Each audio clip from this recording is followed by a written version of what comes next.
Perkenalkan, nama aku Anggun Sanggita.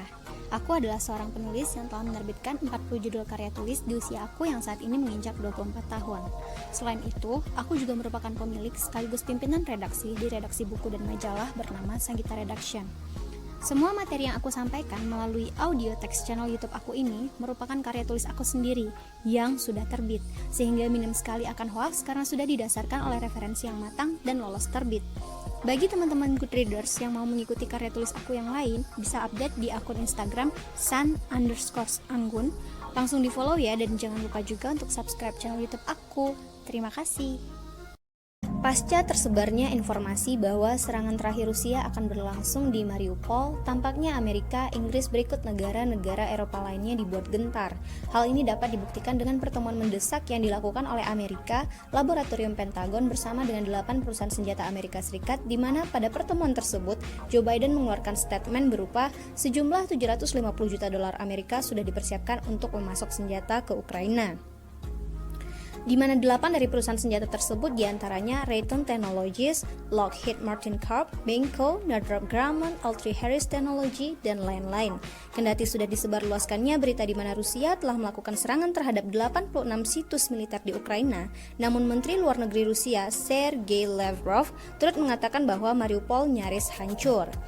Sedang tepat pada tanggal 7 April 2022 kemarin, PBB kembali melakukan rapat mendesak yang bertujuan untuk pengambilan keputusan apakah keanggotaan Rusia dalam PBB akan ditangguhkan, mengingat invasi mematikan yang dilakukan terhadap Ukraina sudah sangat di luar batas.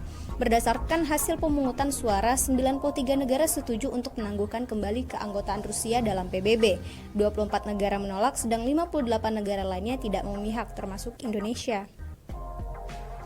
Alhasil, pada hari tersebut Gennady Kuzmin, selaku wakil duta besar Rusia untuk PBB, menyatakan walkout dari PBB tanpa harus ditangguhkan segala.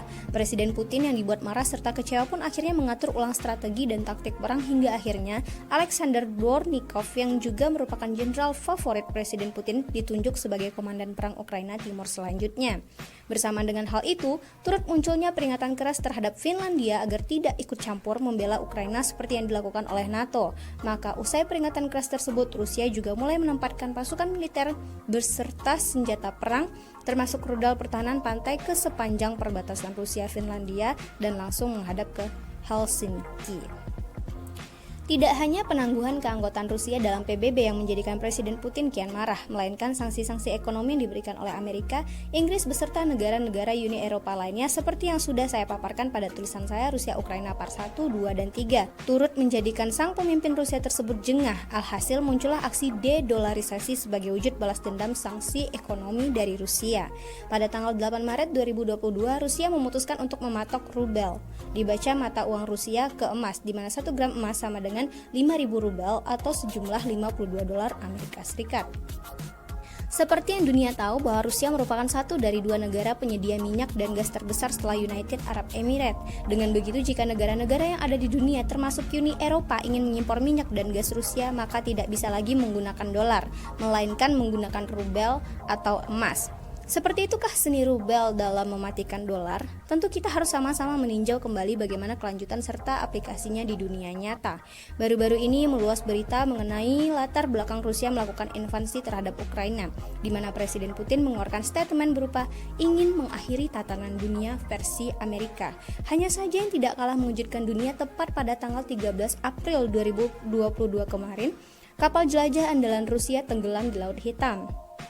Dimediakan bahwasanya kapal tersebut tenggelam akibat strategi Ukraina dengan bantuan Turki dalam mengecoh pasukan militer yang ada di kapal. Semula Ukraina mengalihkan sistem pertahanan kapal dengan menggunakan TB2 Bayraktar. Kemudian 2 rudal Neptune pun diluncurkan dari permukaan laut hingga kapal pun meledak, kemudian terbakar hingga tenggelam. Disebut-sebut bahwa sensor pelindung kapal tampaknya tidak berhasil mendeteksi keberadaan rudal Neptune lantaran awak kapal yang terfokus pada pelacakan drone buatan Turki. Bersamaan dengan tenggelamnya kapal yang menjadi kejutan bagi Rusia pada Rabu malam kemarin, Direktur Utama CIA William Burns justru mengeluarkan peringatan untuk Amerika, Ukraina, serta dunia bahwa kemungkinan besar resiko perang nuklir akan semakin meningkat dan tidak menutup kemungkinan akan semakin lebih buruk.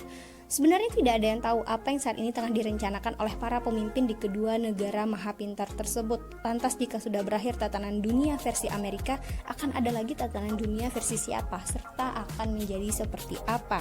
Itulah yang menjadi salah satu alasan kenapa publik tidak boleh menutup mata, kenapa publik harus tahu tentang baik dan buruknya, kenapa publik tidak lagi boleh menjunjung tinggi ketidaktahuan berkedok netral.